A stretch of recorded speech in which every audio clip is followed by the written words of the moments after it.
કે આજે વિસાવદરની જનતા ભારતીય જનતા પાર્ટીની તાનાશાહી જોઈ રહી છે, તમામ ગુજરાતની જનતા તાનાશાહી જોઈ રહી છે. આ તમામ ષડયંત્રો પછી પણ ભારતીય જનતા પાર્ટીનો ઉમેદવાર ચૂંટણી હારી રહ્યો છે.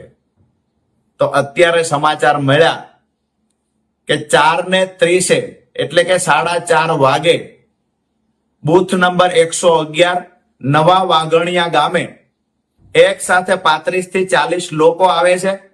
એ ગામનો સરપંચ જે ભાજપ સાથે જોડાયેલો છે એ પણ એમાં સામેલ છે. આ તમામ લોકો જાણે ઈવીએમ લૂંટવા આવ્યા હોય એવી રીતે બળજબરી પૂર્વક અંદર ઘૂસી જાય છે. પ્રિસાઇડિંગ ઓફિસર, ધન્યવાદ આપું આવા પ્રિસાઇડિંગ ઓફિસરને કે જેને બોગસ થતું અટકાવવાના પ્રયત્ન કર્યા, જેને આ લોકોને રોકવાના પ્રયત્ન કર્યા.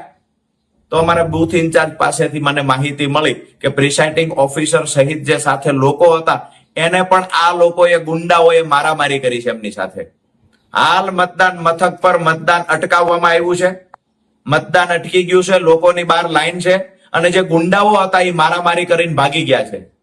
નમ્ર વિનંતી કરીએ છીએ પોલીસ અધિકારીઓને, ચૂંટણી અધિકારીને નમ્ર વિનંતી કરીએ છીએ કે તમામ બૂથ પર ગુંડાઓ ઉતરી પડ્યા છે. તમામ બૂથ પર ઈવીએમ ને લઈ જવાનું હોય એવી રીતે એના પર તૂટી પડવાની વાત છે. તમામ બૂથ પર જે મતદારો બાકી રહ્યા છે ત્યાં બોગસ કરાવવાના પ્રયત્નો થઈ રહ્યા છે.